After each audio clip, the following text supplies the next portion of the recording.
ഞാൻ ഇപ്പോഴും ഉറച്ചു വിശ്വസിക്കുന്നു, അഴിമതിരഹിതമായ പദ്ധതികൾ വിഭാവനം ചെയ്ത കണ്ണൂർ കോർപ്പറേഷൻ്റെ സുവർണ കാലഘട്ടമായിരുന്നു 2015-20. ഇന്ന് കണ്ണൂരിൽ കാണുന്ന എല്ലാ വികസന വിപ്ലവത്തിനും തുടക്കം കുറിച്ചത് ആ 2015-20 കാലഘട്ടത്തിലാണ്. അന്ന് ഞങ്ങൾ തുടങ്ങി വെച്ച പദ്ധതികൾ പൂർത്തീകരിച്ചു. ഇപ്പോഴും പാതി വഴിയിൽ ഒച്ചിൻ്റെ വേഗതയിൽ നീങ്ങുന്നു എന്നതല്ലാതെ പുതുതായി ഒരു പദ്ധതികൾ കണ്ണൂർ കോർപ്പറേഷനകത്ത് കൊണ്ടുവരാൻ ഇന്നത്തെ സംവിധാനത്തിന് സാധിച്ചിട്ടില്ല. അതുകൊണ്ട് ഞങ്ങൾ 12 വേണ്ട 5 പേരായാലും ചിലപ്പോൾ 5 പേരായിരിക്കാം ഈ കണ്ണൂർ കോർപ്പറേഷനിൽ ഇനി ആര് ഭരിക്കണം, എങ്ങനെ, ഏത് രൂപത്തിലാണ് നയം തീരുമാനിക്കുമ്പോൾ നമ്മുടെ നയവും കൂടി ഉൾപ്പെടുത്തിക്കൊണ്ട് മാത്രമേ അവർക്ക് മുന്നോട്ട് പോകാൻ സാധിക്കൂ.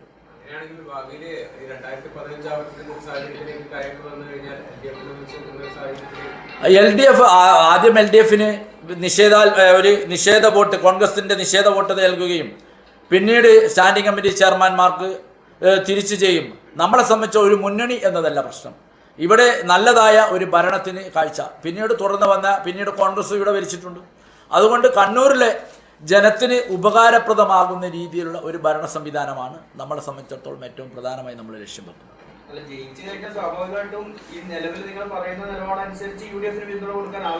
UDF പിന്തുണ കൊടുക്കണ്ട. UDF ഞങ്ങൾക്ക് പിന്തുണ തരാം.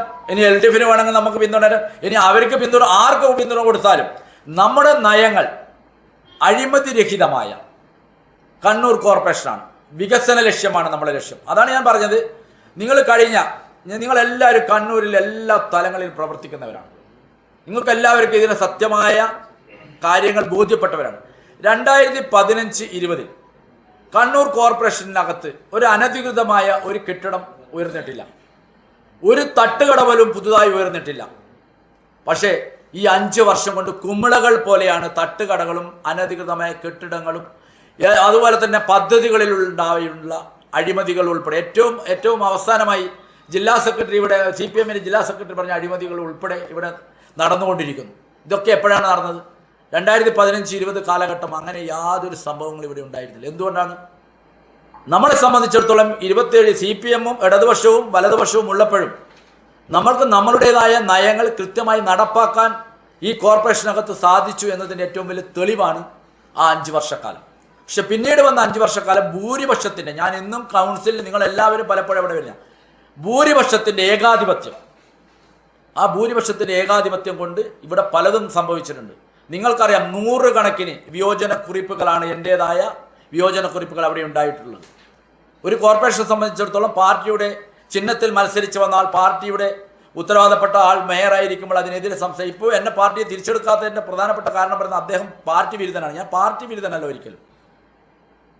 പാർട്ടിക്കകത്തുള്ള ചില കോക്കസുകൾ അവരുടെ ഏകാധിപത്യം, അവരുടേതായ നയങ്ങൾ നടപ്പാക്കുമ്പോൾ അതിനെതിരാണ്.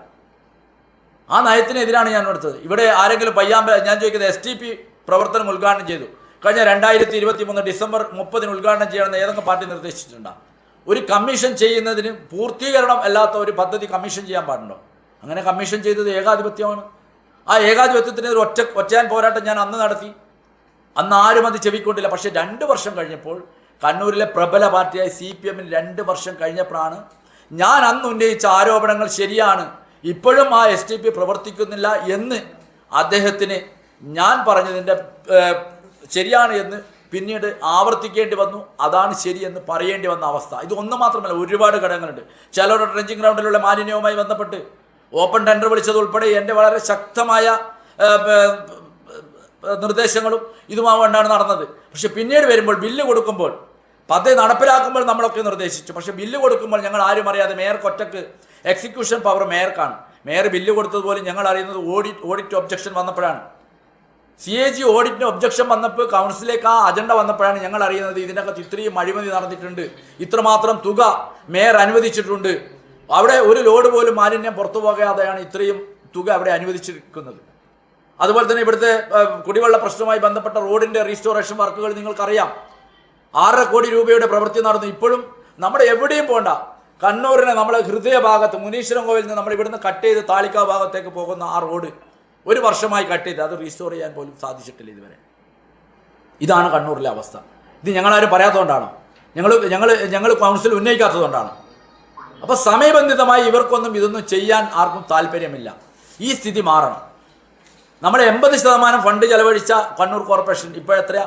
60-ലും 65-നും താഴെ എത്ര കോടിക്കണക്കിന് രൂപയാണ് നഷ്ടപ്പെടുത്തിക്കൊണ്ടിരിക്കുന്നത്. അത് പറയുമ്പോൾ പറയും വികസന സ്റ്റാൻഡിംഗ് കമ്മിറ്റി ചെയർമാനും ഇതിന് ഉത്തരവാദിത്തമുണ്ട്, നോട്ട് കൊടുക്കും. കൗൺസിലിൽ പറഞ്ഞാൽ ഭൂരിപക്ഷത്തിൻ്റെ അതിപ്രസരം കൊണ്ട് അവർ ഞങ്ങൾ പറയുന്നത് ഒരു സൈഡാക്കി സ്റ്റാൻഡിംഗ് കമ്മിറ്റി ചെയർമാനും സ്റ്റാൻഡിംഗ് കമ്മിറ്റി തീരുമാനിച്ച് മാത്രമേ ഒരു പദ്ധതി രൂപരേഖ തയ്യാറാക്കി കൗൺസിൽ വെക്കാൻ പാടുള്ളൂ. പക്ഷേ സ്റ്റാൻഡിംഗ് കമ്മിറ്റി അറിയാതെ നേരിട്ട് കൗൺസിൽ കൊണ്ടുവന്ന് അത് പാസ്സാക്കി എടുത്ത് കൊണ്ടുപോകുന്നു.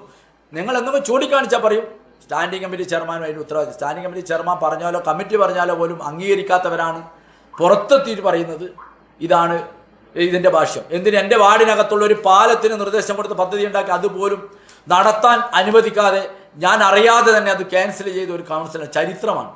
ഇതൊന്നും ഒരു കൗൺസിലും വേറെ നടക്കും. ഒരു കൗൺസിലർ അറിയാതെ, സ്റ്റാൻഡിംഗ് കമ്മിറ്റി ചെയർമാൻ അറിയാതെ എൻ്റെ വാർഡിനകത്ത് ഞാൻ പ്രപ്പോസ് ചെയ്ത 75 ലക്ഷം രൂപയുടെ പാലം പോലും ക്യാൻസൽ ചെയ്ത ഒരു കൗൺസിലാണ് കഴിഞ്ഞ കൗൺസിൽ. അതിന് ബാലിശമായ ഉത്തരവാണ്. ഇപ്പോഴും നിങ്ങളത് ചോദിച്ചാൽ അതിന് മേയർ പറയുന്ന ഉത്തരം അതിനെ കൊണ്ടൊരു കാല് നാട്ടാൻ പറ്റുമെന്നാണ്. കാല് നാട്ടാൻ പറ്റില്ല, പിന്നെ പദ്ധതി എന്തിനാ അംഗീകരിച്ചേ? കാല് നാട്ടാനല്ലല്ലോ പദ്ധതി ഉണ്ടാക്കിയേ, പാലത്തിന് വേണ്ടിയാണ് പദ്ധതി ഉണ്ടാക്കിയേ. അത് എഞ്ചിനീയർമാർ തന്ന എസ്റ്റിമേറ്റ് അനുസരിച്ചാണ്. അപ്പോൾ ഇങ്ങനെ ബാലിശമായ ഉത്തരം ഇതൊക്കെ കേട്ട് കേട്ട് മതിയായി. അതുകൊണ്ട് ഇതിനൊരു മാറ്റം വരുത്താൻ സാധിക്കുമോ എന്നതാണ് നമ്മുടെ ഈ പ്രയാണം. അതാ ഞാൻ പറഞ്ഞത്, അവർ നമ്മളോടൊപ്പം സമീപിച്ച് നമ്മുടെ നയത്തിനോടൊപ്പം അവർക്ക് സ്വീകാര്യത ഉണ്ടെങ്കിൽ ആ കാര്യം നമ്മൾ പരിഗണിക്കും. UDF സീറ്റ് കൊടുക്കാത്തതല്ല, ഈ അദ്ദേഹം ഒന്ന് മത്സരിക്കാൻ കഴിയില്ല. ഒന്ന് മത്സരിച്ചാൽ ഇവിടുത്തെ ജനം എങ്ങനെ കൈകാര്യം ചെയ്യുന്ന അവർക്ക് കൃത്യമായി അറിയാം. ആദ്യത്തെ മേയറെക്കുറിച്ചാണ് പറഞ്ഞത്. രണ്ടാമത്തെ മേയറെ കുറിച്ച് എന്താണെന്ന് അറിയാം, അവർക്ക് ചിലപ്പോൾ ആ ഭാഗത്ത് സീറ്റില്ല. പക്ഷേ ആദ്യത്തെ മേയർ കണ്ണൂരിൽ ഏത് 55 വാർഡിലും അദ്ദേഹത്തിന് വേണമെങ്കിൽ സീറ്റ് വാങ്ങിച്ച് മത്സരിക്കാൻ പറ്റും. സീറ്റ് കൊടുക്കാത്തത് കൊണ്ടല്ല, അദ്ദേഹത്തിന് താല്പര്യമില്ല. അദ്ദേഹം നിന്നാൽ ഒന്നും ജയിക്കില്ല. 2, അദ്ദേഹം നിന്നാൽ അദ്ദേഹത്തിന് നോമിനേഷൻ അംഗീകരിക്കപ്പെടാൻ ഇല്ലാത്ത വിധത്തിലുള്ള നിയമപരമായ കുരുക്കൾ അദ്ദേഹത്തിനുണ്ട്. അത് പുറം ലോകം അറിയുന്നത് കൊണ്ട് മാത്രമാണ് അദ്ദേഹം മത്സരിക്കാതെ മാറിയുന്നത്. അല്ലാതെ അദ്ദേഹത്തിന് മോഹമില്ലാത്തതുകൊണ്ടോ താല്പര്യമില്ലാത്തതുകൊണ്ടല്ല. അദ്ദേഹം മത്സരിക്കാൻ വരട്ടെ, അദ്ദേഹം മത്സരിക്കാൻ ഞാൻ പോലും മത്സരരംഗത്ത് നിന്ന് മാറിയിരിക്കണമെന്ന് വെച്ചാൽ അദ്ദേഹം മത്സരിക്കുന്നുണ്ടെങ്കിൽ മാത്രം. പക്ഷേ അദ്ദേഹം സ്വയമേവ മാറിയിരുന്നപ്പോൾ അതുകൊണ്ടാണ് ഇപ്പോൾ ഇത്രയും വൈകി ഞങ്ങൾ ഈ ഒരു ഇവിടേക്ക് കടന്നു വരേണ്ടി വന്നത്. അദ്ദേഹം ഇല്ലാത്തൊരു കൗൺസിലേക്ക് കടന്നു പോകാൻ എനിക്കും വലിയ താല്പര്യം ഉണ്ടായിരുന്നില്ല. പക്ഷേ എന്നിരുന്നാലും ഇതിനെ നയിക്കണം എന്നതുകൊണ്ട് ഇത് ഞാൻ മാറി നിൽക്കുമ്പോൾ ഭയപ്പെട്ട് മാറി നിൽക്കുന്നതാണ്, അദ്ദേഹം ഭയം കൊണ്ട് തോറ്റ് പിന്നോടുന്നതാണെന്നുള്ള പ്രചരണം വരും. അപ്പോൾ ഇതിനെ നയിക്കുന്നതിന് വേണ്ടി മുന്നിൽ നിൽക്കുന്നു എന്ന് മാത്രം. അതാണ് ഇതിൻ്റെ സത്യാവസ്ഥ. നേതൃത്വത്തിലുള്ള ഒരു വലിയ ജനകീയ പാർട്ടി ഓഫ് ഇന്ത്യ സ്ഥാനാർത്ഥികളെ നടത്തുന്നു. ഈ തെരഞ്ഞെടുപ്പിന് ശേഷം അറിയാത്തൊരു ശക്തിയായി ഇക്വാലിറ്റി പാർട്ടി ഓഫ് ഇന്ത്യയും PK രാഗേഷിന് യാതൊരു സംശയവുമില്ല. 10 ജില്ലകളിലാണ് ഇക്വാലിറ്റി പാർട്ടിയിലും മുനിസിപ്പാലിറ്റിയിലും മത്സരിക്കുന്നത്.